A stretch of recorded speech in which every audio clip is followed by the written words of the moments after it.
Hey everybody, it's Punchlines!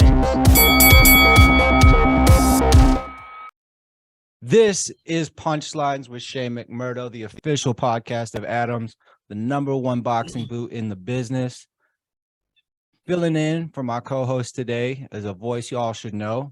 He was back on the old episodes. He's still my friend. He's still loving boxing. He's still sending me snaps of his son, flipping me off. He's Michael Cook. What's up, bro? How we doing? Good to be back. Y'all must have forgot.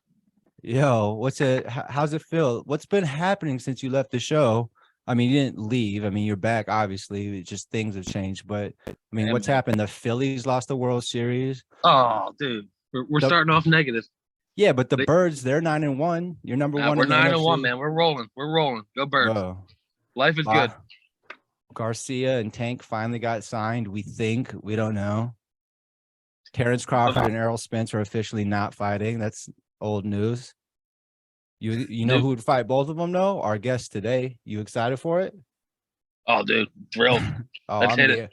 I'm beyond excited because he is the self-proclaimed and never argued most exciting man in boxing. He is Blair the Flair Cobbs. Woo! Let's go, right, boy. You guys. It's an honor to be on the show, you guys. And obviously, you guys know the most exciting man in boxing. Woo! Woo! Bro, thank you so much. Not just for being here, but thank you for bringing personality back to boxing. Because it's like between outside of you and like Rolly, we don't really have anybody that is like, because boxing's an event. It's not just a fight. It's not just a sport. Like, it is an event at the highest level, and you're like a legitimate showman. So thank you for bringing that back in boxing. It's like a shot in the arm that the sport needs, bro. Absolutely. Like this, I feel like promoters are not getting it. I feel like a lot of promoters are not getting it, and like the diehard fans are starting to like forget that it was important, and that it is like star quality. And you want star quality fighters. You want stars, mega stars. Like you would, like when you think of boxing, you think of stars. When you think of boxing, you think of Floyd. When you think of boxing, you think of Hector Camacho. When you think of boxing, you think of Muhammad Ali. You think of the grand person, the grand personality of Mike Tyson. Aaron Pryor. Aaron Pryor, all of these guys, man. It's just you want stars. And the thing is, politics, the dramas inside and outside the ring, and everything that has nothing to do with fighting kind of kills those special fighters off, you know. And I'm just probably like one of the last of the dying breed. Me and Rolly is just one of the last of the dying breed that's trying to bring boxing back to its full potential. Yeah, because it's the new and school it's not world. Easy. I feel like fighters they're not fucking doing enough. Terrence Crawford, Errol Spence, they're talking the most shit, but they're not working hard enough. You know, they think they deserve this, but they really don't. You know, it's like, dude, hurry up and fight. Like, why are you waiting? You're killing the sport. Stuff like that is really bad, and it's very frustrating for you, the fans, and especially me, the fighters. You know, that's waiting. You know, it's waiting to see what greatness is about.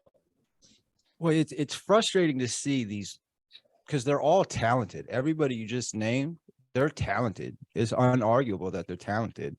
And then they get these big fights and they fight in these big fights. And then when you put a microphone in front of them, they got nothing to say. They just say some like safe black and white shit, because we live in an era now where it's like every loss in the sport of boxing, it's like if you lose one fight, there's misconception that your career is over, that you're no longer marketable. But it's like every fighter you named from the great era, they all have multiple losses. Floyd don't have a loss, but not everybody can be Floyd. Floyd transcended the sport. Lost the Olympics, man. Floyd lost the Olympics. Floyd got his ass whipped with what's that guy name? He got beat a couple times. You know what I mean? Some of those wins were suspect. Oh, we got a hot take. He fought 2 times. Madonna won. boo-bopped the hell out of him in that first fight. I saw everybody sweating. You know, a lot of people thought Castillo beat him in the first fight. Judges paid enough, like Castillo, De La Hoya. Yeah, like it's a thing. I like, man, those. Yeah, like what you were saying. Like it's never been about like being undefeated, but Floyd made it like that, and then all of a sudden, like these promoters, that's like how they promote. And it's a bad thing. It's a bad setup because boxing is not really a sport as much as people want it to be. If it really was a sport, we really wouldn't be seeing people like Jake Paul and all those other guys and fucking just completely random motherfuckers fighting on the Zone network and all that stuff. It's just like completely random people swinging with their head up and like they're not even close to even being an amateur. Like I honestly, I would respect amateurs fighting in like these actual shows rather than just what they have now, which is just internet influencers. And that's boxing's fault though, because there was a void to be filled in boxing for showmanship, for the big event, because it wasn't producing it at a consistent level. Which is why you see these guys doing that. You see, like Jake Paul had a whole boxing pay-per-view and he rode in on a fucking horse to fight a borderline senior citizen, bro. Like, I don't even know what's borderline. And people are just throwing money at it. You know what I'm saying? Like, bro, he's fighting a guy who got busted taking the illegal dick pills in the UFC.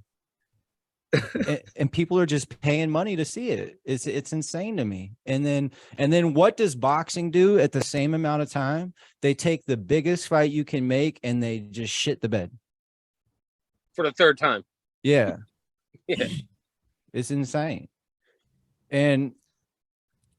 But when I said that it brings pressure, that the losses bring pressure, somebody like you, because I wouldn't even say you talk shit. You just talk. You talk energetically, and yeah, you'll mix in some shit because you're a confident guy. You confident in your abilities, but people talk about you, whether it's positive or negative, people talk about you and they want to see you fight, because from you talking before the fight to the weigh-ins to even your entrances, bro, with your WWE style thing, bringing back the classic fun entertainment, wearing your inspired trunks created by JR, like with the Macho Man and the Stone Cold one you just wore against Maurice Hooker. Like, you make the whole event an event.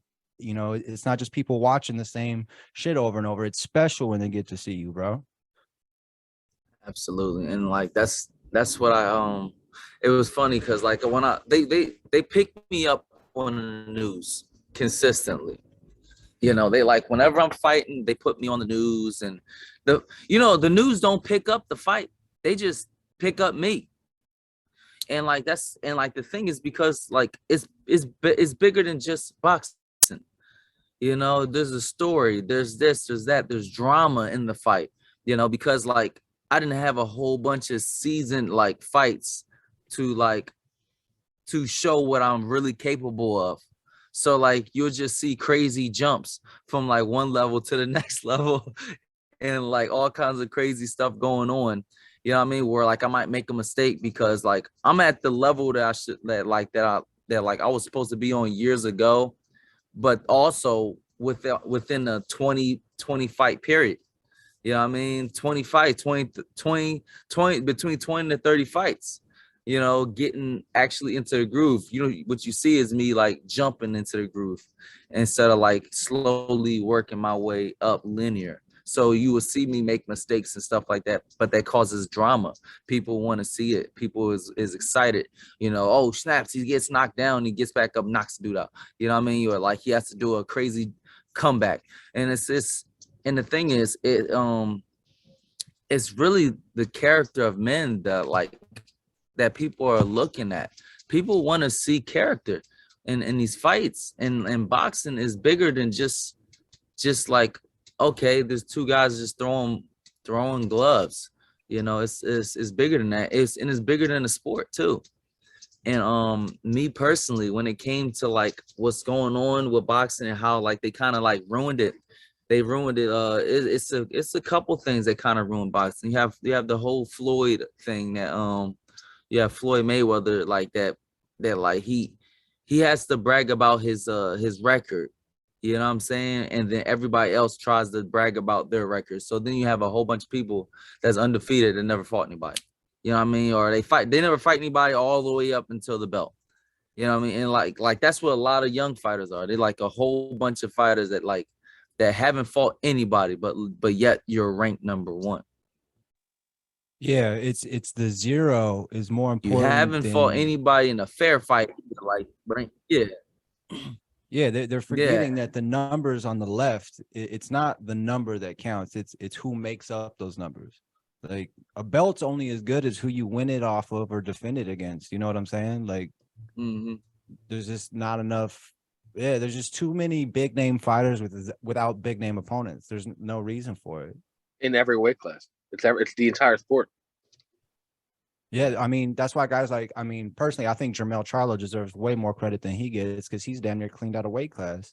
And then, like, yeah, you get scrutinized heavily because of your personality and your potency to call out all these big name fighters, but you don't just like talk trash, because a lot of these guys, like, they talk trash and then they go out there and they put on a mediocre performance. As soon as the bell rings, you're right in front of the guy, usually throwing 3 or 4 punches. Like, what? It's just entertaining to watch. And yeah, you do get dropped, you do get hit, but that's why people want to watch you fight, because it's a legit fight, but a lot of technique and skill goes within that as well. And I think you highlighted that a lot in your most recent fight against the former champion at 140, Maurice Mighty Mo Hooker, you know, and that was a fight you dropped him, what, 3-4 times? Yeah. Like there was a lot of expectations on that fight. You know, a lot of people thought that I would lose that fight. Maurice Hooker came in shape and missed the weight on purpose, like to run me over with his power. That's why he got hit. So he got hit in the first couple rounds so bad, because like he had to come forward. He was trying to run me over. So there was tricks that I was saving for the back end of the fight to make it look like it was an accident. Like I had to catch him early in the fight with the shit. You know, it was just, I had to switch the whole game plan up because of that. You know, I was trying to save those tricks for Terrence Crawford, you know, for the guy in his corner.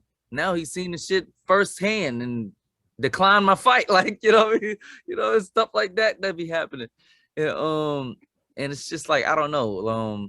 That fight was something, and most people can't do that. Most people, I haven't even seen too many, especially in today's world, whereas though like they take a loss and then they fight a better fighter. They don't even fight just the same fighter. Cause I could smoke that dude right now, easy. You know what I'm saying? And then everybody be like, oh yeah, that was easy work anyways. You know what I'm saying? You supposed to beat him. No, I fought an even better fighter, you know, and then completely eradicated him. Lost absolutely no rounds.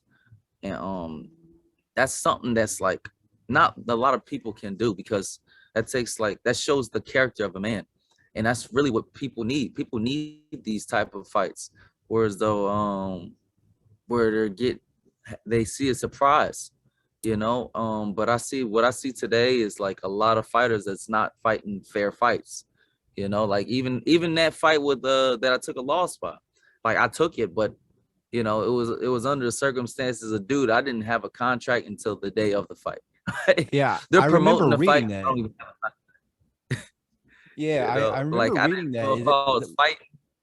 What do you mean by that? Because that's crazy. Like, so you didn't know you were for sure fighting Rocha until that day, or were you pretty sure for at least a little bit? I only knew that I was going to be fighting Rocha within like 4 weeks to 4 weeks, you know, because like people like the promoters and stuff, they like to throw shit out there and then not go through with it. You know what I mean? It might be because of finances, might be because of this, might be because of that.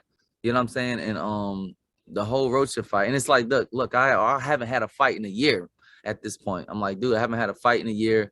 And then last year I had only one fight, you know, against another guy I was supposed to lose against. You know what I mean? Or was supposed to give me a run for my money. Brad Solom's supposed to give me a run for my money. You know what I mean? And I'm like, God damn. I mean, well, I'm also like, I'm gonna take whatever the hell they give me at this point. You know, like regardless, it didn't even matter. Like, okay, I got 4 weeks. I'm gonna go in the gym. I'm gonna work hard and put out a performance. You know, and like it wasn't just me that was hurting. It was everybody on the card and everything. I had to save the card. Like Virgil Ortiz, okay, something happened to him. You know, that usually only happens to people that's on drugs. But then, you know, so never mind that. And then next thing you know it, I was like, all right, I'm just gonna save the card. And I just go ahead and fight anyways. And they would fucking give me a hard time with the contract all the way up until the day of the fight. I didn't know that I was gonna be fighting him until I actually stepped in the ring. It's a big difference between like me and then the other guy that fought like just like 2 or 3 months ago, and that's still fresh, you know, and ready. This So is the craziest thing I've ever heard. Like that's what, like that's stuff that happens though. Like behind the curtain, like you have a lot of fighters that are being taken care of on such a level that like you really don't get to see how they really would perform. You know what I mean? And we can even talk about the Alexis Rocha. Most of, like the fight with me and most of his fights, almost all of them, are circumstantial wins, circumstantial fights. But that's like most of the top guys. You don't know who's really that good and who's really that great because all of their fights are literal circumstantial fights. There's always something that makes them like that much better. You know what I mean? Okay, got 2-week notice, 3-week notice. You know what I mean? Or some more crazy stuff like that. Okay, the guy pulled him in on the last notice, or it's always something. Okay, he's fighting a guy that's a 140 pounder. He's just moving up in weight. It's always something like that. And I get like that like boxing's a business, but we also want to see, if you believe in your man, Virgil Ortiz, put his ass up against Flair. Like, for what? It's not like the money's not going, it's not like the fight's not going to sell. It's not like you're not going to get millions of dollars. Put him up against Flair and see how great he really is. Don't change your mind because he'll get cracked with a straight left hand. You know what I mean? And we've seen what happens to him when he can't hit nothing that moves. And then it's a lot of that stuff going on. Terrence Crawford is like and Errol Spencer, they're top guys. They're top athletes. But like, why the fuck are they not fighting? You know, it's like, you know, it's a lot of I don't knows that's happening in boxing. yeah. Up and down the weight classes too, not just at 147 where you guys all fight at. Like, why haven't Rocha and Ortiz fought yet? And then you will have like diehard fans. Yeah, why Rocha and Ortiz haven't fought? Why Rocha didn't fight fucking Maurice Hooker? You know what I'm saying? Because he might lose. Like, come on, man. Like, you know, it's just a lot of nonsense. You know what I mean? That's Rocha fought 2 weeks ago, right? On like a undercard against, I mean, some guy who's like a 12-1 favorite against, I think. Yeah, and even then, he didn't fight a guy better or more known than Blair. No, the guy was like a 12-1 underdog. I mean, like, that's a nobody. Yeah. Please, scrub compared to like even the guys that I train in the gym. My friend Raul that trains in my gym in Wildcard. You know what I'm saying? He knocked that dude out in 2 rounds. He had a hard go with that same guy. And it's You know what I mean? With like a 1 week notice. You know. yeah, that's like stuff you give like when you're building a guy up, like when Teofimo Lopez was first coming up or Shakur Stevenson, you give them fights like that before they're fighting, you know, these. But when you're up, once you get to like the 10 and 12 round level, like you got to quit fighting guys like that. You got to fight 10 and 12 round fighters. And it's just it's absurd to me because you are with the landscape of the 147-pound division. It's basically Golden Boy and Heyman has everybody for the most part.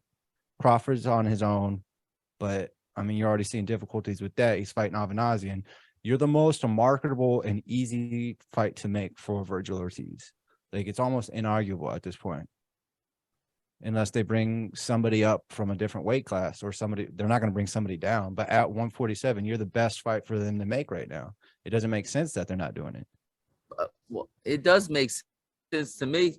You know what I'm saying? It makes sense because like right before the fight, right before the fight with Maurice Hooker, oh yeah, we're gonna give you Virgil Ortiz. Virgil Ortiz is the next fighter. All you gotta do is just get through this and you back on top.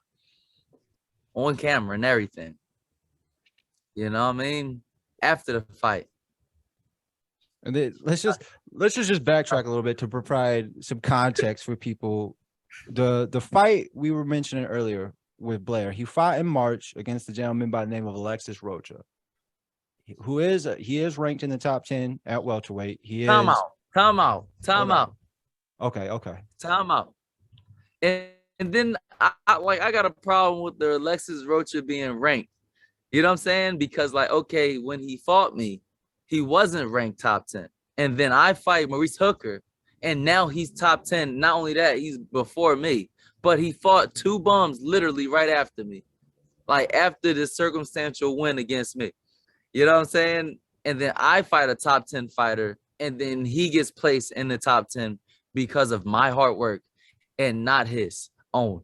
Like, I don't like that idea. I don't fuck with it. And it's like this, like, if he doesn't want to fucking fight me again, they need to take his ass off.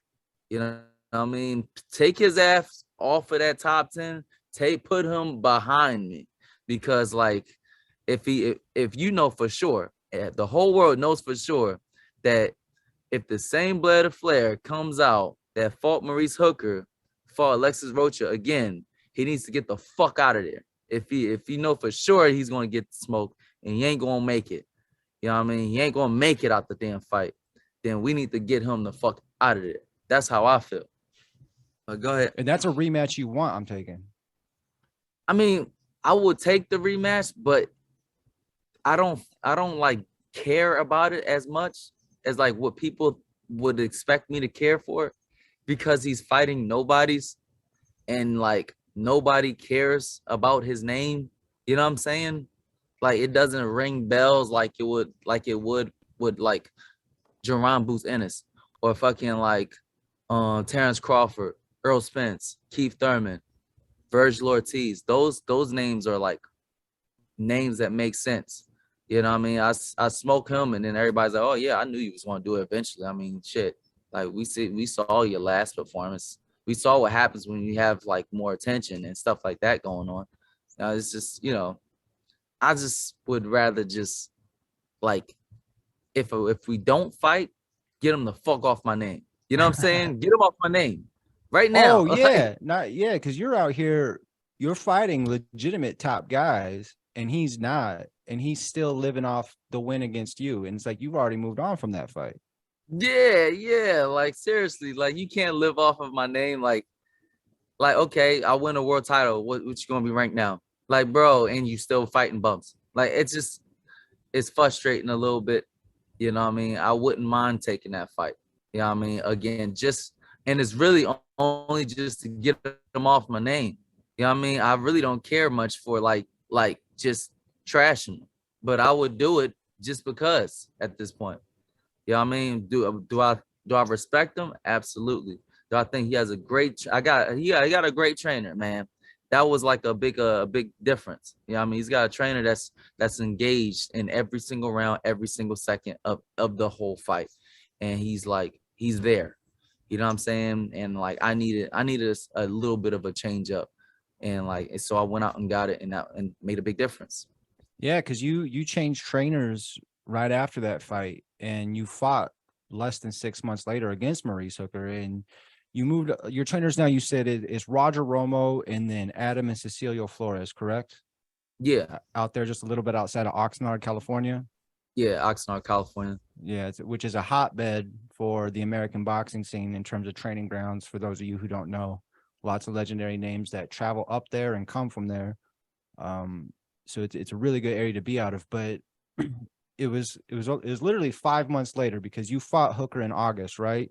And Rocha in March. Mm-hmm. So just 5 months difference. It was like we saw a new Blair the Flair, but we still saw a lot of the old Blair the Flair too, because you did, you came out with the Stone Cold shit, which was dope as fuck, by the way. I think my man Mike right here, he even texted me. He's like, Cobbs wins already with the Stone Cold thing, and like it's ass whooping time. Like that glass broke. I'm like Cobbs in 4. Yeah. It's ass whooping time. And then you went out there and you were still throwing a lot of punches. You were still a high volume puncher. You still had great lateral movement. It looked even better, might I add, but your guard was higher. You were more cognizant. You were more aware that you could get hit, but you weren't afraid to get hit. Does that make sense?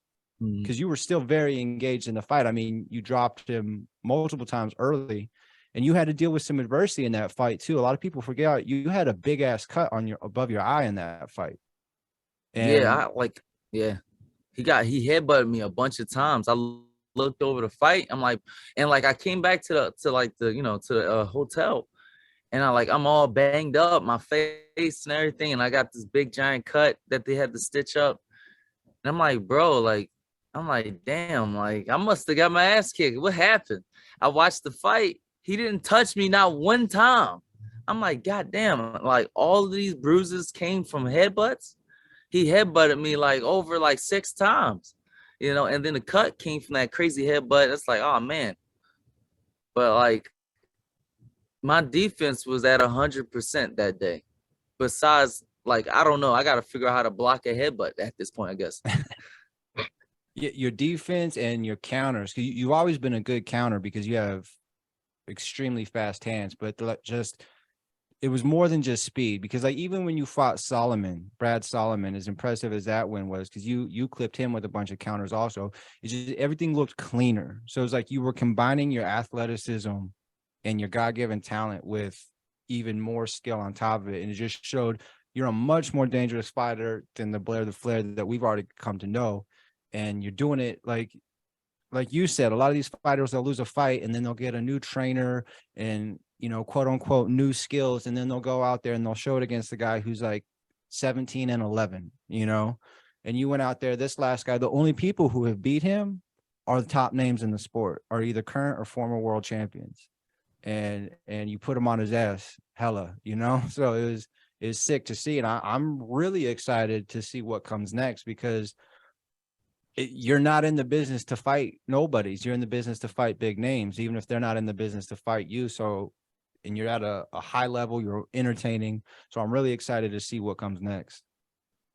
Absolutely. I can't wait to see what happens. I mean, it's just the whole thing is like just dealing with promotions, with this and that. And it's like a whole bunch of stuff that has nothing to do with the actual fight. The ugly politics. And it's yeah. Well, I mean, even boxing fans contribute to that shit, because you'll see fan bases of one fighter arguing with fan bases of another fighter, and it's over like the silliest shit. Like they're legit going on social media and arguing about which fighter like rocks better jewelry. I'm like, what are we doing? What is going on? Like, oh, Devin Haney's pretending to be Tank because he's got a chain on. I'm like, what are we talking about right now? What is this? I feel like I'm at a salon, bro. Yeah, I don't even know. When it got to a point where it's like, yo, this guy's way better because he got more followers. I just, I don't know what to say. Like, I don't know what to say on that. But hopefully we can get get to a place that's better, that's worthy. And Yeah, the I mean, only like way that I I was gonna say, like you can Mhm. shine in Go that, ahead. man. Like think about like Nas, like in the '90s, coming out to his entrances, his get up, his excitement around him before he got in the ring. You can jump on all that. All we need is a promoter to capitalize on that kind of image. I mean, the star power is there. It just has Yeah, to be promoted. the star power been there since the Caribbean fight. You know, it showed us like I had this one fight against this guy named Caribbean. Like it was everything was in 2019. That was my breakout year. Whereas though, like you already knew that that guy was going to be a star. I had a 16-1 underdog against Caribbean in his hometown in Hollywood. You know what I mean? In his backyard, I'm talking about tons of Armenians all in the house, you know. And I'm not even expected to have even the remote shot. I'm literally coming up from 140 that day. And I went out there and I shined hard. I beat him bad, you know, and then we're going through the whole situation with the woos and everything. That's the first time I did the woo after the fight. And then I did my ring entrance the fight after that. And then the biggest fight after that was the Villalobos fight. You know, whereas though I was in a newspaper, I had did a promo for the before the fight, I did a promo after the fight. Like I did everything. And you saw a complete package. You know what I mean? Even in the fight was great. I got knocked down, got back up, knocked the guy out, did the big woo, and like had a great interview, post-fight interview, like in the ring. I had a like I can put on a complete package that will be a sight to behold. You would remember that for the rest of your life, type of situation. And the only thing that holds people like me back is promoters. You know what I mean? Because practically, if you give me the mic, I'll run this shit my damn self. I will sell more tickets if you just let me just do what I do best. How about you just give me the power and I'll promote this shit myself? Yeah, Because you're one of the few people that fans want to see on the microphone, though. Like, it's just like we don't just want to see you fight. We want to hear what you got to say because we know it's going to be entertaining, and that the fight following it's going to be too. Like, you've sold the sizzle and the steak. I don't understand why people aren't just running with it more. Like the fans are. The fans love you. They either love you or hate you, but they know who you are. I mean, that's really what you want. You know, we got a lot of fighters out there that today it's like they either have fans that love them or they have fans that's like, he's okay. You know what I mean? Like, oh, what do you think about Virgil Ortiz? Oh, he's okay. Like, I don't know how good he is. He's got a 99%, he got 100% body. You know what I'm saying? Which means he ain't go through no adversity. We don't know what's going on with that until he gets in there with somebody tough. Yeah, he fought You know what I Mean mean? Machine, but he fought Mean Machine after a long ass time. Yeah. It's like it's Mean Machine was tough, but wasn't he a 140 pounder? Yeah. Originally, yeah. Wasn't he a guy that's definitely gonna be right there to get hit? Like if he's a 140 pounder and the power is definitely in Virgil Ortiz's favor, and he's standing right there to get hit, he's going to be getting hit. Odds is he's gonna get hit. Yeah. His claim to fame too was a loss. Like the fight he was most known for was losing to Crawford. Yeah, and his most notable fight was a loss against Crawford. Yeah. Like, just to prove that like you can knock the same dude out in a lesser time. Like, all right. So going back to because you said you bring the whole package, the lead up to the fight, the entrance, how you in the ring. What inspired you? Because I know you do the woos for the Flair. Like, I'm assuming it's a Ric Flair connection because of your WWE themed trunks and interests. What led to that? What inspired that? Man, well, okay. There's a story to everything I've done. Everything. There's an actual backstory to everything. The brand of Blair the Flair now, because like most fighters don't have a brand. Like actually, none of them do. Like they're just there. Like what I mean. They don't have any like special thing that they do in anything that they do. It's very plain potato chips. But everything I've done was literally from somewhere. The Blair the Flair name came from a prestigious trainer in Philadelphia named Nassim Richardson. Brother Nassim Nassim. Richardson gave me my Brother name Nas. because he watched my fights. Yep, Brother Nas. R.I.P. R.I.P. He R.I.P. he gave me that name back in the day when I was an amateur boxing, and then like as an amateur, I was the baddest fighter, pro, amateur, whoever in the city at the time. They took me out to Big Bear to spar Shane Mosley for his training camp against Manny Pacquiao. I was a big thing. So like Blair the Flair was like the thing that everybody knew in Philadelphia. And then there was the ring entrance. I'm sitting there chilling and in the hotel, and we're thinking about ring entrances and stuff like that. And my friend that's staying in the hotel with me, right, Chris, he's like, yo, this shit go hard. I'm like, what you talking about?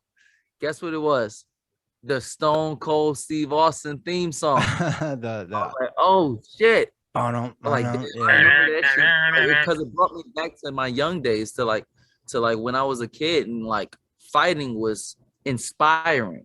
Like you had these characters and these personas that was so inspiring. It was like that was what a superstar was.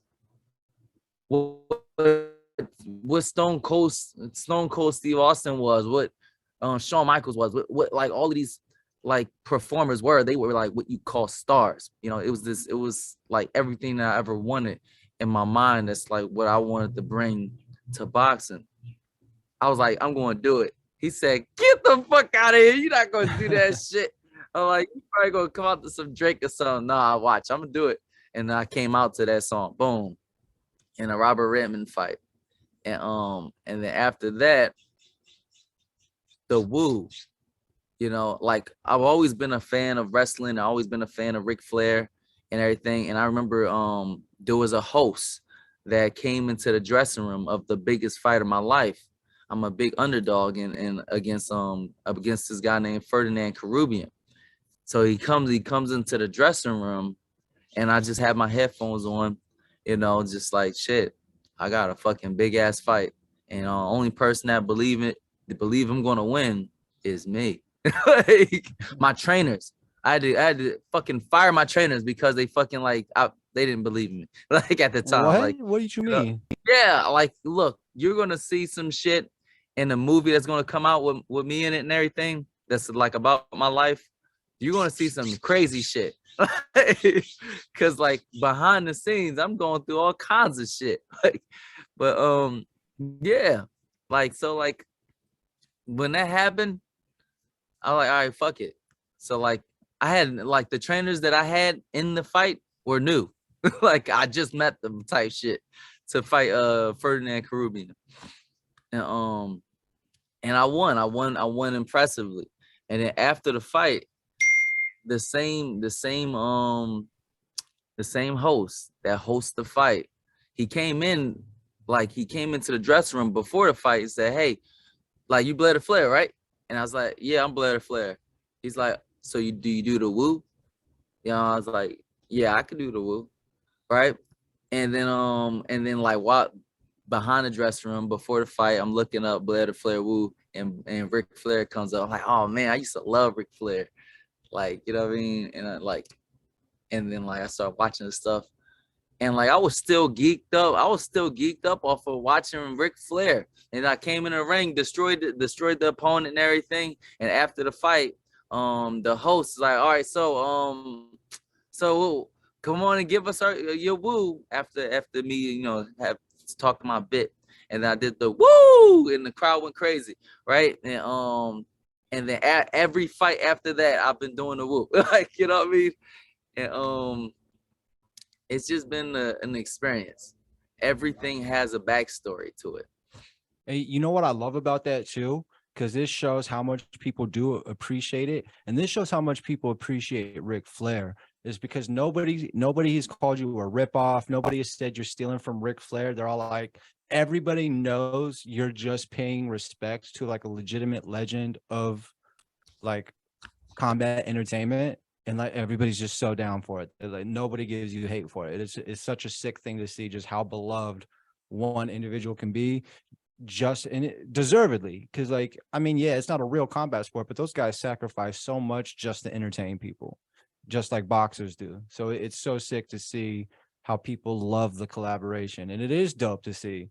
Hopefully, because JR from I Got My Own Back, your trunk designer and bunch of people's trunk designers, he was a friend of the show, and him and Carlos of Adams, the company that this podcast is with, they just worked together to create Jaime Munguia's fight fit. So fucking that'd be sick if we can get them to work together on yours as well.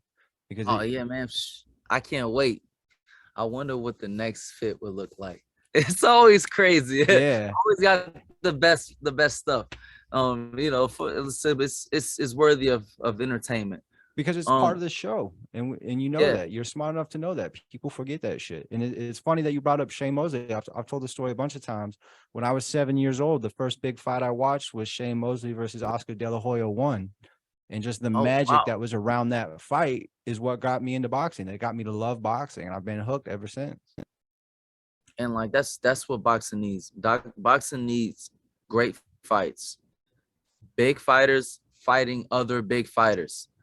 You know what I mean? They need a few elements, because that's what made boxing great. But like right now, like promoters, a lot of the promoters, they get caught up with like politics instead of like what boxing really is about. You know, they will look past like a fighter of quality that has the it factor for somebody that might have politics on their side. Like, okay, this is a European fighter, this is a Mexican fighter, this is a Puerto Rican fighter, and like they try to like just play that politics side. Oh, this is a black fighter versus a Puerto Rican fighter, a black fighter versus a Mexican fighter, a Mexican fighter versus a Puerto Rican fighter. And it's like, yeah, you're selling a couple to like very, very like whack ass fans, honestly, because like the sport really thrives off of bringing new people into the sport. That time when you fell in love with boxing, when you went to go see Sugar Shane Mosley fight Oscar De La Hoya, won the first time. That was an inspiring moment for not just you, but a lot of other people. You know what I'm saying? And you've been rocking with the sport ever since. It's those type of fights that brings people into boxing. You know what I mean? And like that's what we need. But we need it in real fights. Like you can't like have like the type of fans that watch the Jake Paul fights and all that stuff. And like I ain't got nothing against Jake Paul and like all of those guys and like those YouTubers and shit like that and Instagrammers. The problem is that like those people are not fans of boxing. Once they get into it, they just watch that, and it's just like it's just a show. It's just a one-off show that doesn't really keep them in the actual sport. It doesn't put them in the sport because they didn't actually see a real fighter. They just saw a famous person get into a boxing match. So like they're more so fans of this new age of like people that don't know how to fighting instead of actual like boxing at where it was. I mean, boxing what it really is. Like boxing's been around for over 100 years, and like they still are not like connected to what that is. And like that's what I just like I'm trying to make sure that we don't lose ourselves in that whole dilemma. Yeah, and like I said, I thanked you for it at the beginning because you know even every era has had fighters like that, and we went through them. I mean, you and Rolly have the match from now. Before you was guys like Mayorga, when everybody wanted to watch him. The dude would lose a lot of his top fights, but everybody wanted to see it. I love Mayorga. Everybody loves Mayorga because what he brought to the sport. He was an Adrian Broner entertainer. was great. Oh, Broner, yeah, Broner still. Blair versus Adrian Broner, the next billion-dollar attraction. Bro. I would love to see you and Broner's build up to that fight. That'd be amazing. The build up could be an actual like television reality show. I would pay per view for the build up that fight. lasts in fans over the course of 2 months. Bro, the press conferences would be wild as shit. I would pay for they would have to, yeah, I would pay just for the press conferences. Imagine Blair versus like Zab Judah back in the day. Imagine that. Somebody would get hit before the fight 100%. Yeah, for sure. But Or not another- Broner. Me and Broner's cool, but it's gonna be like but gonna be a both know how show. to sell a fight for sure. Yeah. And it'd be a good fight too, because he's, regardless of people want to say about Broner, he's very good defensively and he quick. He's super quick. But I like when you brought up earlier that there's going to be a movie one day about your life. Like, is that already in the works? Because I think it would be like a legit show. Absolutely. Like it's definitely gonna happen. Talking about maybe Childish Gambino playing me or something like that. I still gotta iron out all the wrinkles and all that stuff. And I still gotta talk some more with the writers and things like that to get things going. But it's definitely in the works and it's definitely possibly going to happen in the very, very near future. Honestly, like for somebody like me and like everything that I've been through and everything that I've accomplished, you could end the story right now and it still sell. It still be like, wow, he made a story. You kind of saying? Like there's so many points in my life where you just like, okay, boom. And then kind of like do another story right after it. Like big marquee moments. Like even making it out of Philadelphia was a marquee moment. Like, you know what I'm saying? It was a marquee moment getting out of Mexico. Like, surviving Mexico. Surviving the cartel. Now, a lot of people, like, I don't know how much you want to disclose because of the fact that a TV show is coming out, but I've read and heard a lot about your past life. But a lot of people just heard that you made it out of Philly and then you went to Mexico. But so you're originally from Philly. What happened between Philly and you arriving in Guadalajara, correct? Okay. I was born in Philadelphia and I never stayed in one place for very long. I lived in multiple places, Salt Lake City. I was everywhere in California and all kinds of places like that. Before I ended up going to Mexico, I was living a very, very nice life. It was a pleasant life in Beverly Hills. My father, we had mansions in Hollywood. We had a beautiful house in Beverly Hills because I said that I wanted to go to Beverly Hills because I saw Clueless and like I was absolutely in love with the Stacey Dash character and like all of that stuff. And I just wanted to be in that. So I ended up going to Beverly Hills and I was living a great life, a young life, vibrant, and then everything goes crashing down. My father ended up going on a run, having troubles with the law. And I had nothing before that too, though. Like my mom passed away and everybody that cared about me passed away. So like it was just my father at the time. You know what I mean? And my what was he father on the run for? is the only care provider. He was on a run for like allegedly crashing hundreds of millions of dollars worth of cocaine and things of that nature and unbelievable amounts of money and stuff like that going on. I don't even know. But I know it was a lot of just things.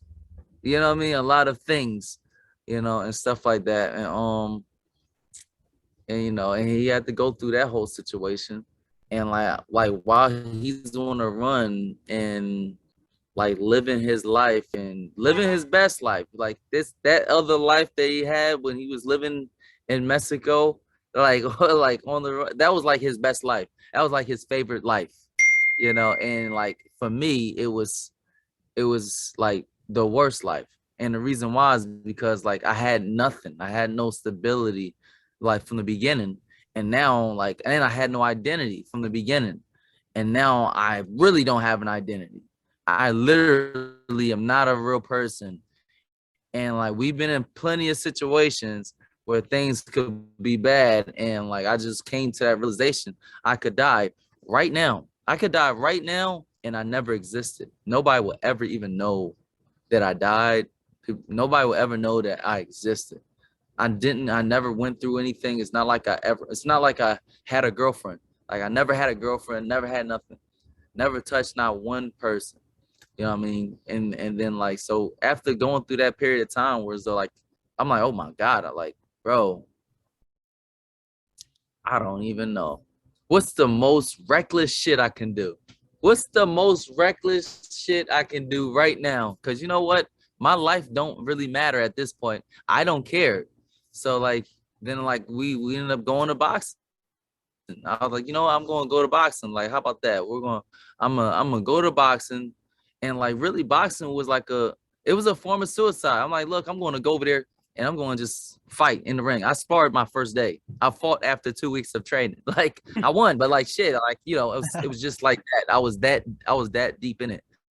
I would come home every day with a black eye. You know what I mean? Like, cause it's like, yo, man, they didn't kill me this time. So I'm gonna go back there and I'm gonna fight the toughest fighter I could find and see what happens. Didn't get knocked out, didn't fucking get killed, So sadly, I came back home and got better. Like, you know what I mean? Yeah. And it became that thing until later on, I'm still undefeated, winning all of these pro amateur fights. You know what I mean? They're like death matches in Mexico. And I'm winning all of them. And eventually I just came to this point of conclusion where as though like, you know what? I think I want to do this. Like I think this is what I want to do. And eventually I had gotten an opportunity to leave Mexico and come to like America. And it was only supposed to be for vacation, right? Like I'm not coming back, man. Like, Yeah. you know what I mean? Like I have to fucking try to have a life somewhere. You know what I mean? I can't live on the run. I'm like, that means I never existed, period. You know what I mean? So I gone through that situation, came back to America, and then like obviously my father and God's timing ended up going to jail.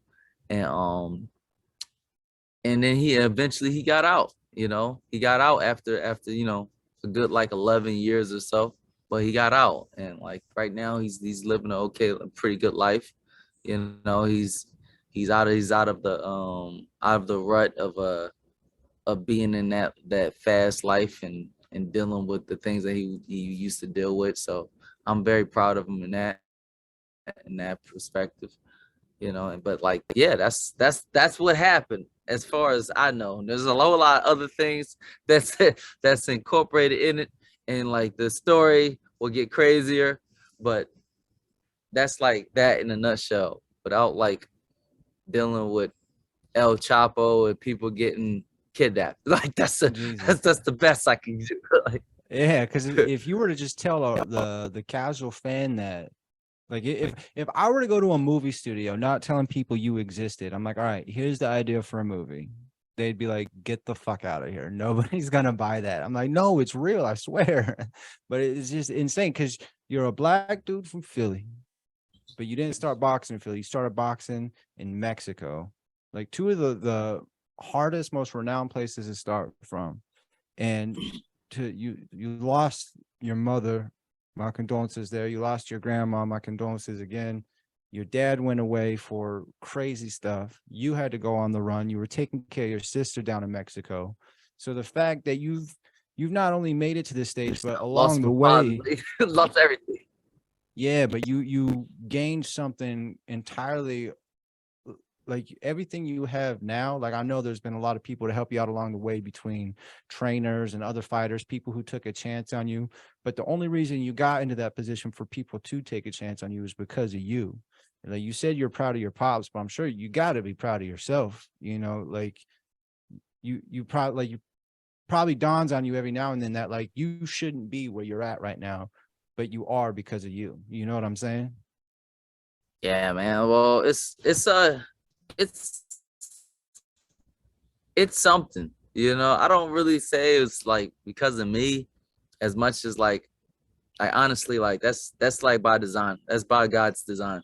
You know how things worked out because it's a lot of things that like just so happened, and it's like ain't no way that just so happened to happen like that. You know that was a real blessing. It's a lot of those moments that happen like that. So like I have to honestly have to give most of the credit, or if not all the credit, to God, honestly. But yeah, it's been one hell of a roller coaster, like that's for sure. And from the fans' perspective, for the little bit that we've got to see, we've definitely enjoyed it, bro. And we can't wait to continue to enjoy it. You've been sparring partners with Shane Mosley, Devin. I mean, there's videos of you online of you sparring with Devin. Out of everybody, I like asking all the guests on, out of everybody you've ever been in a ring with, whether it's a fight or just sparring, who's the best person you've ever been in there with?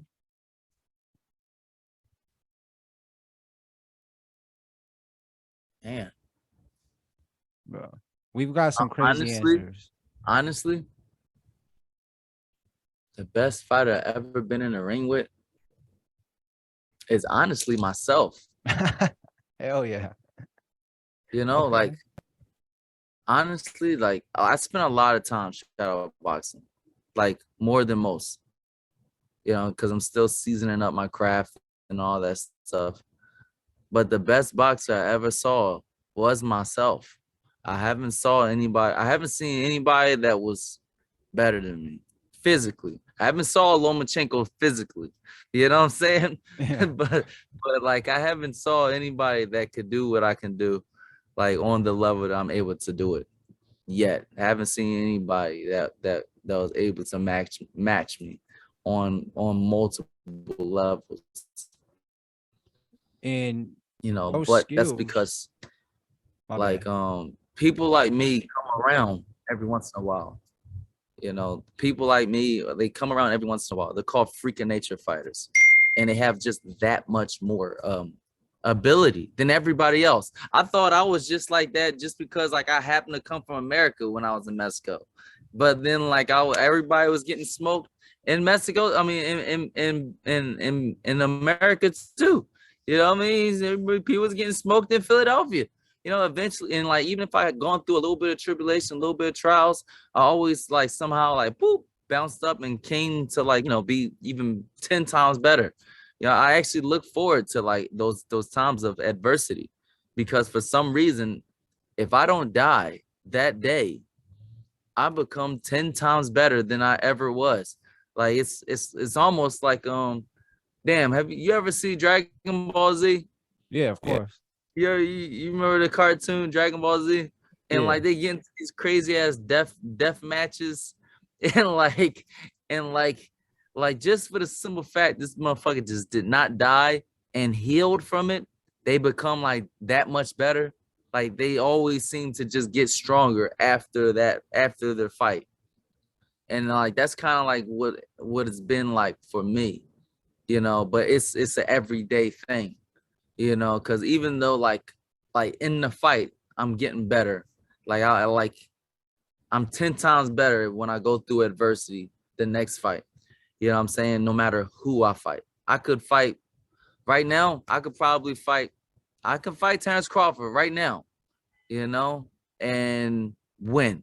Like, and it'd be because of all of the trials and tribulations I've gone through to get to that moment, you know, and that's kind of like the thing that I've gone through in my life, like on a day-to-day basis. I go through heavy depression. You know, I'm like sometimes it's to a point where I'm surprised that I'm still living. You know what I mean? Like that I'm still alive. I wake up the next morning like, oh wow, I made it, and I become stronger than I was the day before. But that's kind of like how we live, and honestly, I think that's how humanity lives. That's how humanity is. Yeah, because I empathize completely. I actually, like I told you earlier, I was in the Navy for 9 years. I got medically retired for depression and anxiety. And, I got out and I lost a good paying job that I was very successful at and went to nothing. I was sleeping on my dear friend's, couch and floor sometimes. That's actually last year when I started this whole thing. And then now to be able to say, yeah, I'm interviewing Blair the Flair, bro. When you go through something like that, it's hard, but it's also like it sucks dealing with it, but the world ain't gonna stop turning because of it either. And you got to figure out, like, as hard as this is, am I better than it, or do I need to stop? And a lot of people, I don't want to say they give up for lack of a better term, but that's kind of what they do. And then sometimes you just got to find any way to fight back, even when you don't like, I didn't think I would be able to do a lot of the stuff I've done, but I tried to do it anyway, because it's just having that optimism of doing it can like kind of save my life, So I definitely get what you're saying. It's not hard, but it's like the only option to do is to come back stronger, even if you're just trying to. And I'm sure that loss in March, like, nobody takes losses well. If somebody is okay with losing, then they're a loser. You know what I'm saying? Mm-hmm. And you dealt with a loss, your first professional loss, and then a lot of backlash after the fight, including from the 3-belt holder in the division, Errol Spence. He had shit to say about it, and then less than 5 months later, you're fighting an even tougher opponent, and we saw the best version of you to this day. And that's why I'm really excited to see the next version of you after that, because you take the sport seriously and you take winning seriously, and you don't have an opponent yet. But I mean, if you could pick your next opponent, who would it be? If I could pick my next opponent right now, Yeah, under fair circumstances, of course. Virgil Ortiz.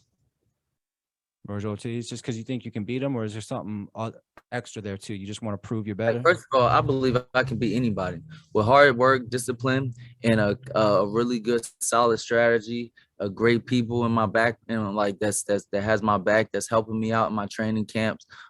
Great sparring, and tremendous preparation. Every single one of those fighters can get beat. Terrence Crawford, Earl Spence, Ortiz especially, and even the toughest out of all of them. I'm probably not the toughest, but even Jerron Boots Ennis, you know what I mean? He can get cleaned up within 7 rounds. You know what I mean? If he don't get hit in the first opening couple rounds with crazy exchange punches. I mean, you can't defend yourself from everything. You can't be a defender for everything, and some shit you can't fucking counter. Like It's the beauty of the sport, though. There's always gonna be a way to beat anybody in the sport of boxing. There's a way to beat anybody, and I truly believe that I'm the best. And all I need is just an opportunity, and I'll run for it. But if I had to choose any opponent under fair circumstances, I want this man tested before and after camps, not just fights, camps too. I need him tested before the camp. Like the moment we sign a contract to fight, which should be a full 8-week training camp, plus the 2 weeks of like just knowing that we're in a full 8-week training camp to the fight with a signed fucking autograph of a commitment to the fight. You know what I'm saying? The day we sign, I need blood work done. So you want him drug tested? I want him drug tested the day of the fucking signing at a full 8-week training camp. I will promote the whole fucking shebang, and then before the fucking fight, I need him tested. I don't give a shit if it's like 1 week before or whatever, because blood work and all that stuff. 1 week before, I need him tested right before the fight. You know what I'm saying? And urine tested before and after the fight, or at least after the fucking fight, man. I need him tested. You know what I'm saying? We're not gonna have no more of those fucking incidents where as though like Conor Ben, where you get popped up. You know what I mean? Because odds is people be doing that, man. You know, and then like you had an accident, whereas though you had to fucking pull out of a fight, and like, oh, you got sick, and we look up this sickness, and it's only potent to people that's on steroids. So like I need control when it comes to a fair fight. And these are And drugs that after you're all willing to that put stuff- yourself through too, I'm sure.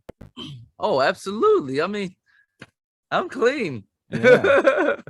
I'm already high. I was born this high.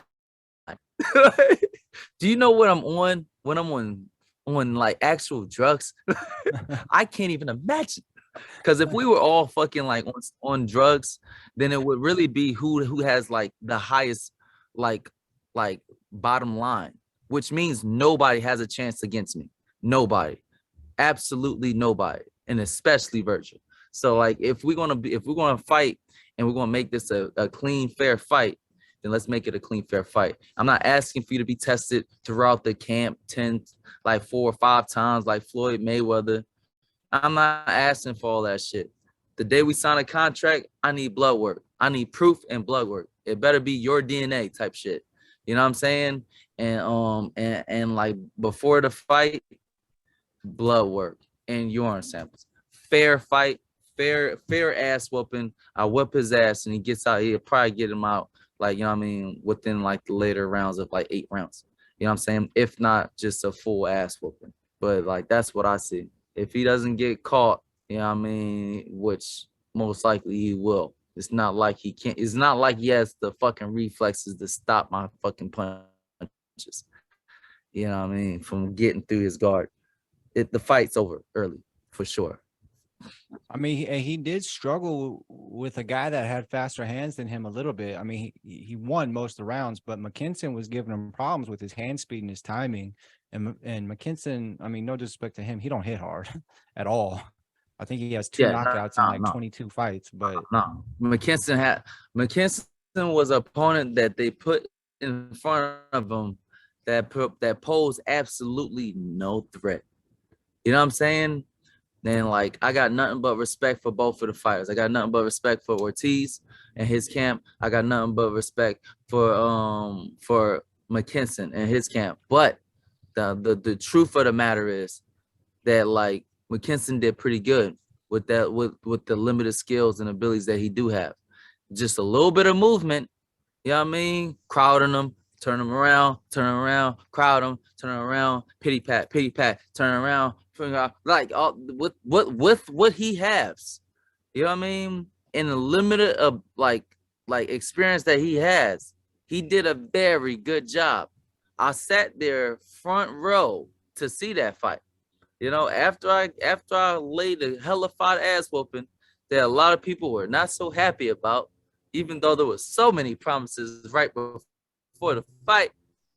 You know what I mean? Like I didn't even get to speak after the fight. Like, you know what I mean? I had to go to the dressing room, then the cameras talk and all that stuff. I couldn't say my shit while I'm in the ring. But whatever. But that whole situation, I saw it up close and personal, you know, and like you might be able to say, okay, Virgil was getting him. He wasn't. He was missing. He was missing all of his shots. He was missing all of his shots. That's why the boy didn't go down until he got hit. You know, yeah. Virgil is very, very strong, very, very dangerous. You know, so why is he having such a hard go with McKinson? It's because McKinson's winning the fucking fight. you know, he had a good game plan. He just didn't have the physical tools to he just didn't have the tools to actually combat somebody. Like for somebody like Ortiz, you're gonna have to hurt him. In order to like win the judges and actually like put on a show that makes sense, you're gonna have to hurt that man. Would you fight him in Texas? No, I would like to fight him in Vegas. Like, what the hell? Why are we fighting in Texas? The show don't be that great. Like, it's either Virgil or like the venue. Which one is it? Because like when I fought right here in LA against Alexis Rocha, everybody showed up. The crowd was packed. You know, we go to like such and such place where Virgil is the main event. I do absolutely no promoting, and the crowd is empty. Like, so like I don't know if it's like just, you know, the place. But me personally, I like shit to be in Vegas. You know what I mean? Why not be at the mecca of boxing, at the mecca of like entertainment in general? It's the fight capital of the world. Hell You yeah. need- Like, let's Bro, go. a showman like you needs a stage in Vegas too. I need the stage, and I need the presence, and I need the crowd, and like the money, like all of it. Cause like Vegas is the biggest hotbed in the world. Like, why are we fighting in different places that, like, you know? And then not only that, like, Vegas still has the tax breaks and all that stuff too. You know what I mean? Why are we fighting in Texas? You know? Yeah, I mean Vegas, Nevada got no income tax, so Yeah. yeah. So Yeah, I mean, me and Mike been saying it for a while. That's the best fight that they can make over on that side of the street is Virgil Ortiz versus Blair to Flair. You know, yeah, like they were really close to making that fight happen until Blair Flair did what he did in that last fight. It wasn't very let's just put it like this. If I had just barely made it through a Maurice Hooker fight, and or even if Maurice Hooker just got knocked out early, like boom, accidentally got knocked out in the first round. Like when he got knocked down, let's say he didn't get back up. You know what I mean? It was just accidentally got like we'll be sitting here saying Maurice Hooker wasn't in shape. You know what I mean? And got caught with lucky punch. Cool. Let's make the Blair to Flair fight happen against Virgil Ortiz. If Maurice Hooker did so good, so well to a point where like I just barely made it out the fight, and I won most of the rounds, and I got like, you know, a split decision victory. Okay, let's make Virgil Ortiz versus Blair to Flair fight. Let's go ahead and cash out that big money. You know what I mean? We'll tell them in advance. Okay, cool. Your next fight is this. Be ready. Cool. You know what I'm saying? But then when Blair to Flair comes out and completely demolish Maurice Hooker, multiple knockdowns with more than one type of punch from both hands, right hand, left hand, both hands knocked them down. You know what I'm saying? Whether it was a straight or angle or a hook or even a fucking exchange punch, you get caught from throwing punches at me too. You know what I mean? And then had the discipline and the focus to go a full 10 rounds without losing track of like of the rounds and what's going on, and not get hit. Fight, hit, and not get hit the whole fight. Maurice Hooker went through a whole fight of an ass whooping and didn't land not one punch. Okay. And like what he did to Ortiz, he was out of shape. He had a broken hand before the fight, and he hit Ortiz a bunch of times. Yeah, and that fight ended in a weird stoppage too. Didn't he hurt himself? And that's what led the fight to get stopped?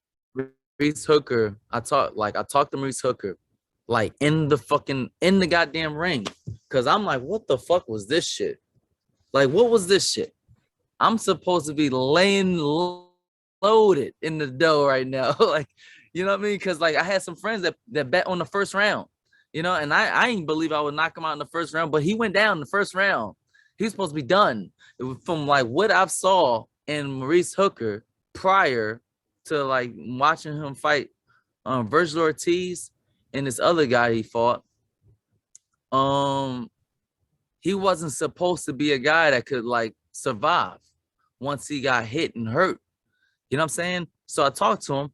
I'm like, what the fuck was that shit, man? Cause like you really was in there. You really was game. You was really in shape. Like all the shit that they were telling me before and all the things that like I was led to believe before were lies.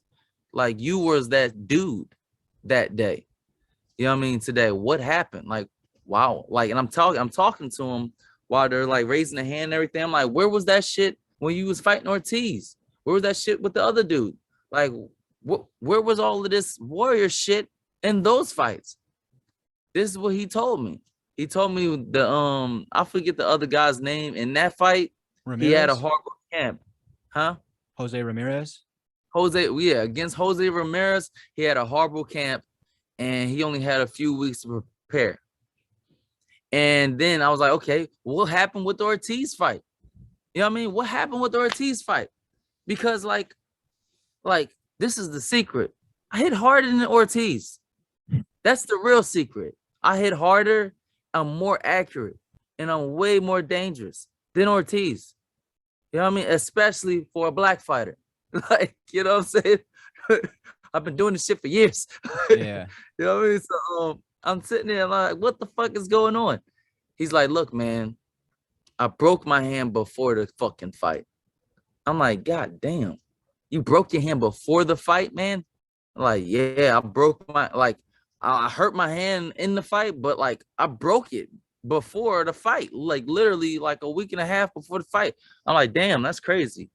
You know what I mean? So like when you see these fights with these guys, sometimes they be circumstantial wins because of like circumstances. It'd be circumstances that win the fight instead of like it being a fair fight that win the fight. Like, okay, the best one. You know what I mean? When Maurice Hooker fought me, he had the best camp he ever had. He had more than enough time to prepare, and he damn sure didn't have no broken hand. His body was in top shape.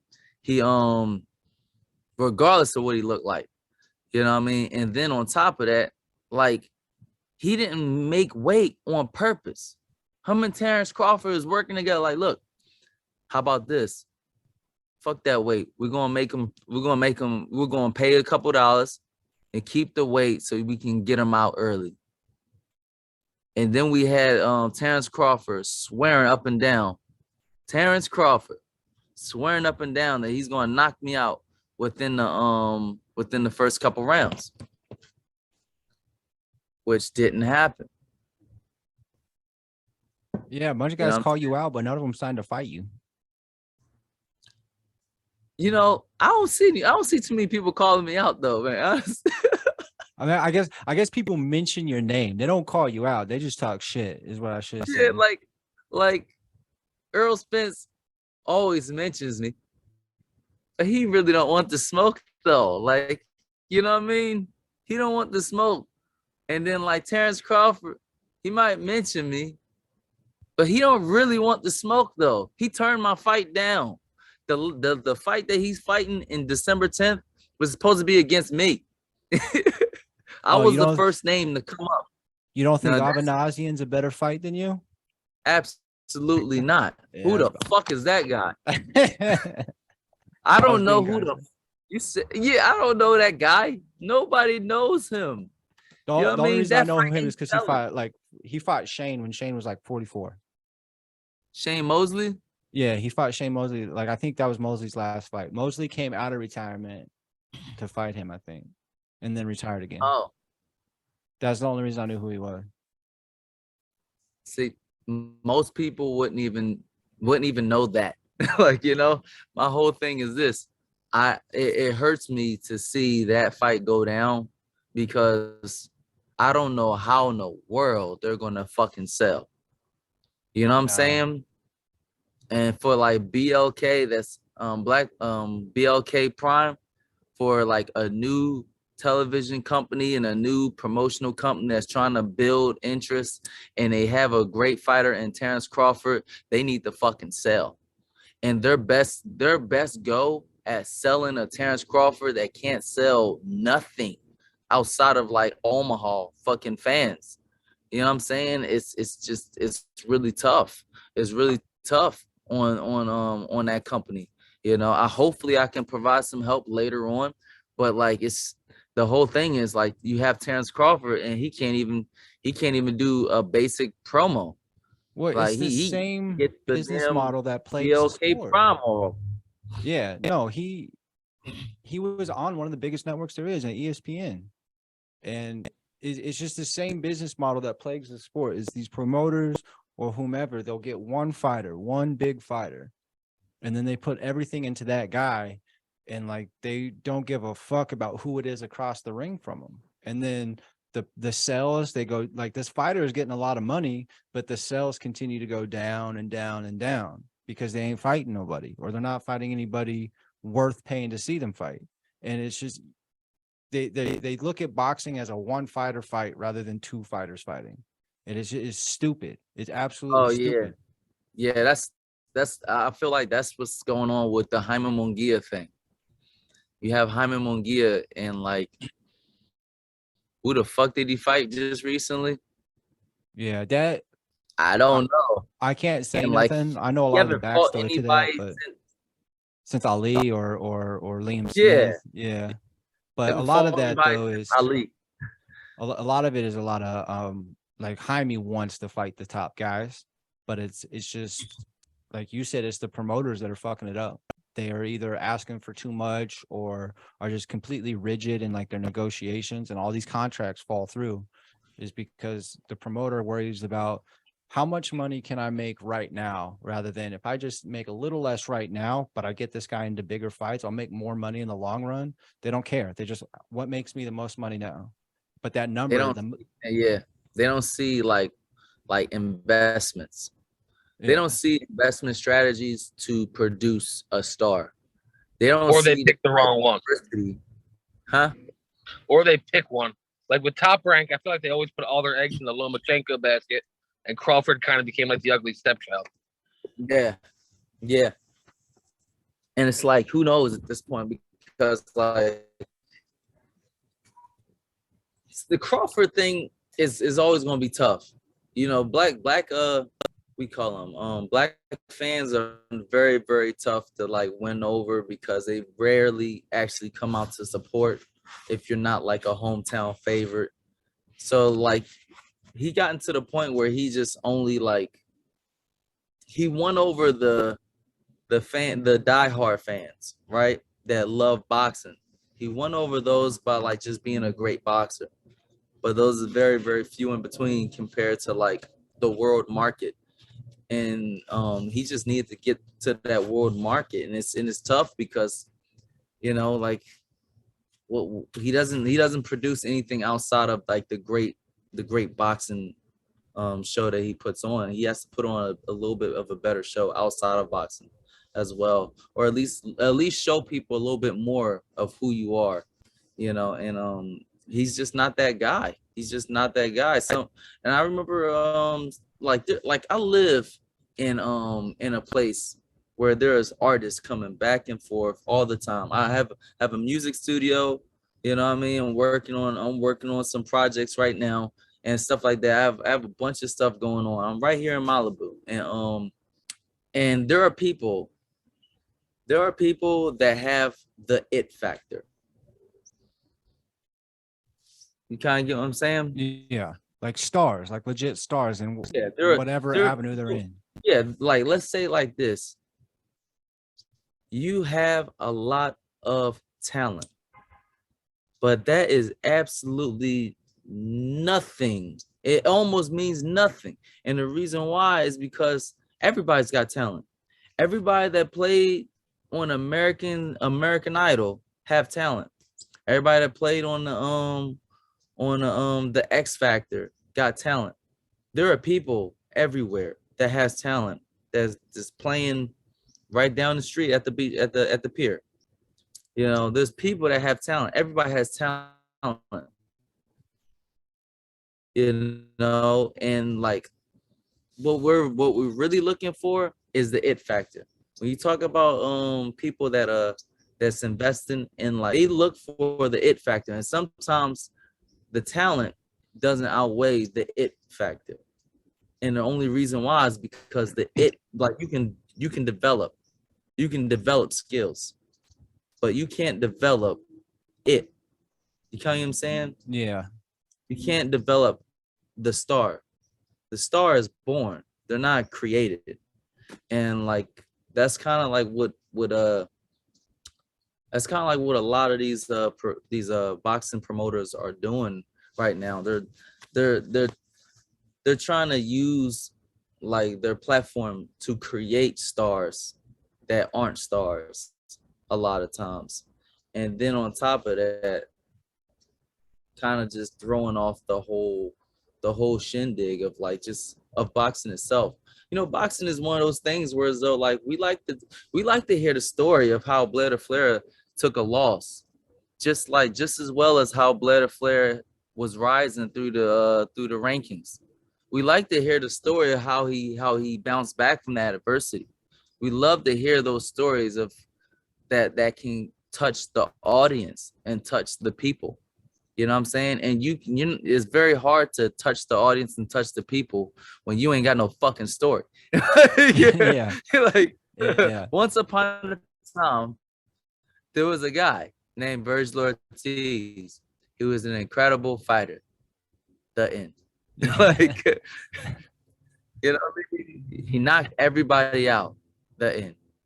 You know what I mean? It's just one of those things. It's very tough to sell to like the market as a whole. Now, I just use Virgil Ortiz as just like as an example, and I take nothing away from him. I take nothing away from anybody. Everybody's very, very talented, very, very remarkable athletes. All of them are incredibly remarkable, you know. And even like the trainers, you know, like even my trainer, Freddie Roach, it didn't work out, but he's still an incredible trainer. You know what I'm saying? All of the trainers are working them very, very hard, just as well as the fighters. Yeah. And in today's game too, because the sport has evolved so much, there's so much like watching tape and film breakdown, and just there's such a more cerebral approach in this era than I think previously. So yeah, the trainers have to work hard. If your trainer isn't working harder than you, that's scary if you're a fighter, I feel like. Yeah. Well, the thing is, right, this is the one of the biggest we call it, is one of the biggest secrets about boxing. They're not getting worse. They're not getting worse, man. They're not getting bad. You know what I mean? Like fighters are getting better. I'm sorry to tell everybody, because like this is the whole thing. Like we have like you know, fighters and trainers, they have such a pride over like their past and all that stuff. But bro, let me tell you, the best fighters of yesteryears is nowhere near in comparison to the fighters of today's era. Unfortunately, it has to be that way. These fighters are way more calculative. Like you compare the fights, yes, the fights are way more exciting and have way more shit going on. But these fighters are not getting bad. They're getting better. That's why the fights are getting more and more boring. Like, you know what I'm saying? Like, you don't worry. And this is what I have to say to everybody else too. Don't worry. UFC will end up doing it too. UFC will end up just like that. The fight and ain't nothing gonna be worse than a UFC fight soon, because they're just gonna be just mauling each other and just holding like just yeah, everybody's hours. Gonna be hard to take down, and then everybody's gonna be gun shy to throw. Yeah, so you're just gonna see two guys like mirroring each other almost. Yeah, it's because like one mistake can be the end of the fight. You know Yeah. what I mean? In boxing, that's what it is right now. One small mistake, the fight's over. Or one small mistake, oh shit, you done lost the fight. You're down on points, and the referee and the goddamn the judges are against you anyways. You lost the fight. Like it's like you just gave them a reason to take the fight from you, even though you won all the rounds. It's just one of those things right now in boxing where as though like, you know, everybody needs it's like perfection in the craft is like needed in order to like hang with the elite level. Like me fighting Terrence Crawford, you're gonna see a completely different Blair Flair. I will have to be incredibly perfect. I'll be locked in and focused for the full 12 rounds. Unlike all of his other fighters, all of his other fights, you see him take advantage of fighters when they lose their thought pattern in the fight. So I have to be perfect and win every single round, waiting for every single mistake and not making no mistakes at all, using the qualities that I have that are so far superior to his. You'll have to see perfection for me to beat Terrence Crawford at the elite level. And Earl Spence too, at the elite level. Because that's how fucking bad boxing is. Boxing is that tough. Boxing have gone so far past the days of yesteryear. And a lot of old trainers would say otherwise. But I'm sorry, dude. Like at the end of the day, whatever heyday that you prefer, they have no chance against these fighters of today. You know, No. and it's because of those fighters that we have fighters today. I'm sorry to say, and this is probably the toughest statement in all of boxing. Sugar Ray Robinson has no chance against almost any of the top tier fighters of today. Like, period. Like he just doesn't have that. He doesn't have the technical skills to hang with these guys. You know what I'm saying? He'll get knocked off within 5 rounds. It's like do you ever just watch the off Predator the fact movies? that he doesn't have the defense. You ever watch the Predator movies? Yeah. Like, you know how the new one, the dude's like even bigger than the old Predators because it evolved from that? It's like that. Like, yeah, the old ones are still badass, but it's like it's a natural process of evolution. Like it's just Sugar Ray. We fighters from today evolved from Sugar Ray Robinson's era and Sugar Ray Leonard's. Like you can't be better than something that evolved from you at the highest level. It's just not how it works. It's the same thing in all sports. Look at defensive ends in the NFL. They're some of the craziest athletes on the planet. They're like 280 pounds and they can run 40 yards in like 4.5 seconds. Like shit like that is unnatural. And you didn't see it back in the day. It's just a natural form of evolution between even the way you guys Basketball train. players. Yeah. How the fuck they get that tall? You know what I mean? They hang around each other while they go on through their growth spurts. And next thing you know it, all of them are growing that tall. But they're like, it was unforeseen that we would even have people that are that tall ever. You know what I mean? Yeah. And all that's these fast, like and explosive and smart. Exactly. Yeah. So like, you know, it's like that's something that like a lot of people need to understand. Yeah, well, a lot of people will refuse to admit it, but it's just, I mean, what are you going to do? It's just the nature of the beast. I can tell you right now, just saying that, it's going to get a lot of people mad at you, but I don't think that's ever been anything you're overly concerned with. And dude, this has been one of the sickest interviews we've done, if not the sickest. Mike, do you got anything left for Blair the Flair before we get him out of here, get him back to training? No, I think it was actually a good way to end it with the whole, you know, how we kind of drown in nostalgia. But also, I think Blair the Flair's got that little throwback style. It's like I said, like the Nash, like that old school showmanship, man. And I just want to see you shine, man. Yeah. it's a level of balance that I think boxing needs right now in like producing a real star, that can take the place of Adrian Broner, Floyd Mayweather. Who knows? I might be working with Floyd to like produce that because we need that. We have Javante Davis. We have we call it Ryan Garcia. We have a bunch of really good guys, really good top tier athletes, but like it's not like they can talk behind a microphone. It's not like they have like a real stage presence outside of their actual fighting. And like that's what we need in order to like move to a point where as though like people that are not into boxing are getting into boxing and they're like actually staying in boxing.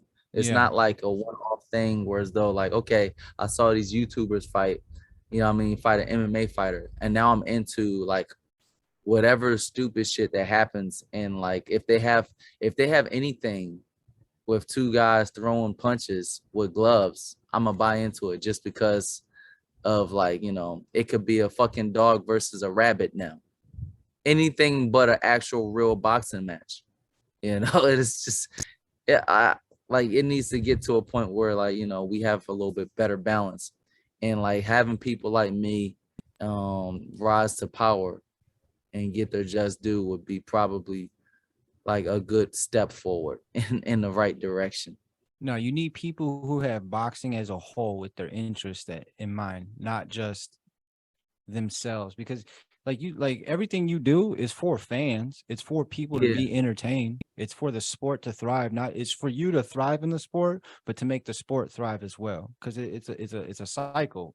One needs the other, And like I love seeing that out of people, especially for people who just take it and run like you. Because like I said, being as extravagant as you are in your approach to the fight, it gets you a lot of fans, but it gets you a lot of haters. So before we get you out of here, I want you to give a message to both of them, a message to your fan and a message to your haters. What you got for them, bro? Well, one for sure, I love both of them. I love the haters and I love the lovers. I love the fans on both sides. And neither is better at this point, and the whole thing is this. It's really like my statement would be a statement and a question to all the fighters. Who are you without the fans? It's Blair the Flair, the most exciting man in boxing. You can check me out on Instagram, Twitter, Facebook at Blair the Flair. And for more exciting content, official BlairTheFlair.com. Woo! Because nobody does it better, baby. Hey, do you have merch on your website? I'm pretty sure I'm going to be having a whole bunch of merch and stuff like that coming up next year. Next year, everything's going to be lining out and rolling out.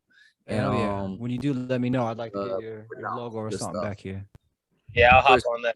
So I want to have something for all the fans though, not just my fans, but the fans that are against me. See, like so I'll have merch for all of it. I will host both events. You can be a part of the Flair movement or the fuck Flair movement. Like, whatever, as long as the bank account stay the same, fuck it. Yeah, who cares? Actually, I love both, because it's all about boxing. It's all about drama. And like, this is what boxing needs.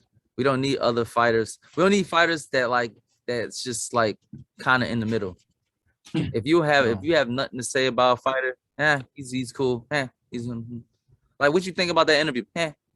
Like, once we get those type of guys, we need to get those motherfuckers out of there. Like, somebody's got to talk to him. Like, look, man, you're not doing good enough. Like, you're boring, bro. Like, if I went on a date with a girl like you, I would never call her back. You just have nothing to say, nothing, just whatever. It's so boring. It's boring as shit. I can't even lie to you, man. That's why when you see a fighter talking shit and yelling and having fun, like actually having fun in the fight and having fun in the whole process, it's a literal shot in the arm that the sport needed. Like the sport needs people like you. Sport needs people like Rolly. Like, yeah, you guys get shit on a lot by fans, like that, the opinions of them, but who gives a shit? You're making the sport fun. Like, yeah, if I see a guy get knocked out and then they put a microphone in his face, he's like, I don't care who's next. I'm ready for whatever. I want to work hard. Like, bro, everybody says that. Come up with your own thoughts, man. Like nobody's paying to see you not call out anybody. People want to see you call fighters out. That's what brings excitement to the fight. People miss talking shit. So that you're so fun to watch, man. If you guys are listening, you haven't seen him fight, watch his highlights on YouTube, watch his highlights on Instagram. He is Blair the Flair on Instagram, BLAIRTHEFLAIR. His next fight date, it's not out yet. When you can follow us here, you can follow him. You'll know when it's coming out, and it'll be a big talked about fight because that's the only fights that Blair the Flair fights in. This has been an awesome interview, man. Thank you so much for coming on. You have no idea how honored we are to have you on Punchlines, the official podcast of Adams. Hopefully those are the boots on his feet this next fight, man. And just thank you once again.